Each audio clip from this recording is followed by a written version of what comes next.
Hello everyone, welcome back to my YouTube channel. रोज़ की तरह आज फिर मैं आपके साथ शेयर करूंगी द हिंदू न्यूज़पेपर के कुछ वोकैब वर्ड्स। इस वीडियो को पूरा एंड तक देखें।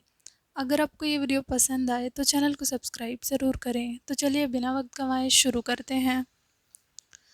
पहला वर्ड है हमारा अस्वेज। ये एक वर्ब है। इसका हिंदी में मतलब होता है शांत करना या फिर कम करना। किसी अनप्लीजेंट फीलिंग को कम करना या फिर उसको शांत करना। To make an unpleasant feeling less strong. किसी प्रतिकूल भावना आदि की तीक्ष्णता को कम करना। सिनोनिम होंगे इसके काम या फिर रिलीव या फिर पैसिफाई। एंटोनिम होगा इसका एग्रावेट, मतलब और ज़्यादा बढ़ाना या फिर भड़काना। एग्जाम्पल है the stated reason is that the stay would assuage the hurt feelings of farmers. तो ये एग्जाम्पल भी मैंने उसी एडिटोरियल से लिया है जिसमें फार्मर्स का जो प्रोटेस्ट है वो तीनों कृषि लॉज के खिलाफ।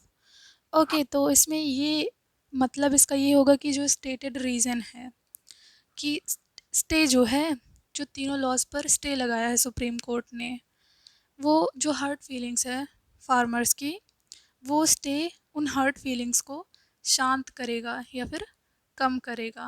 लाइक मरहम का काम करेगा उनके घाव पर। ओके,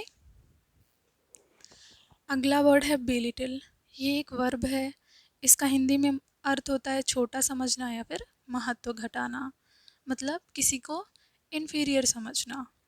टू मेक समबडी और द थिंग्स ही और शी डज सीम अनइम्पॉर्टेंट और not very good.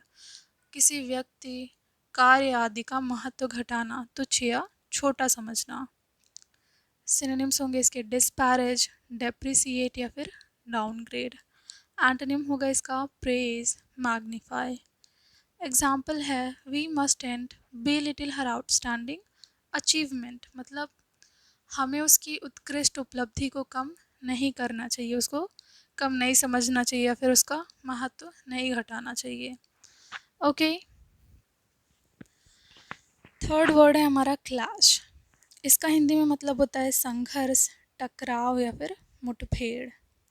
To fight और डिसअग्री सीरियसली अबाउट समथिंग, मतलब किसी चीज़ के लिए झगड़ा करना, ओके, या फिर एक दूसरे से सहमत ना होना। And used about two events to happen at the same time, या फिर कोई दो इवेंट हैं, ठीक है, दो घटनाएं हैं जो एक ही समय पर हो रही हैं। ओके, लाइक कोई स्पोर्टिंग इवेंट है, ठीक है, तो दो इवेंट्स एक ही समय पर हो रही हैं, तो वहाँ पर भी हम क्लैश वर्ड का यूज़ करेंगे।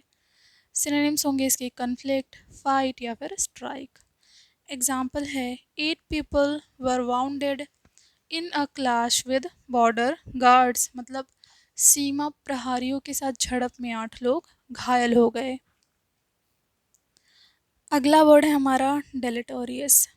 ये एक एडजेक्टिव है। इसका हिंदी में मतलब होता है हानिकारक या फिर नुकसान पहुंचाने वाला। मीन्स कोई चीज़ जो हार्म कर सके, हार्मफुल हो या फिर डैमेज क्रिएट कर सके।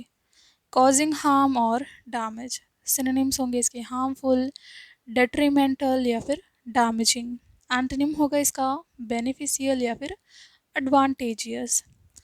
एग्जाम्पल है इसका divorce can have deleterious effects on children, मतलब जो तलाक होता है उसका बच्चों पर हानिकारक प्रभाव पड़ सकता है। ओके, उसके इफ़ेक्ट्स डेलेटोरियस हो सकते हैं। नेक्स्ट वर्ड है इन्फॉर्मिटी।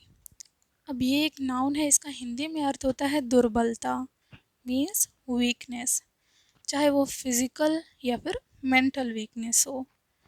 सिनोनिम्स होंगे इसके वीकनेस, फ्रेलिटी या फिर डिबिलिटी। एंटोनिम होगा इसका स्ट्रेंथ, पावर या फिर गुड हेल्थ। इसका एक एग्जाम्पल है old age and infirmity come to men and women alike, मतलब जो वृद्धावस्था होती है और दुर्बलता पुरुषों और महिलाओं के लिए समान है। अगला वर्ड है शेक ऑफ। ये एक फ्रेजल वर्ब है। इसका मतलब होता है छुटकारा पाना या फिर मुक्त होना। ओके, मतलब कोई ऐसी चीज़ जो हम नहीं चाहते हैं, ठीक है, जो कि अनप्लीजेंट हो, तो उसे हम छुटकारा पाना चाहते हैं।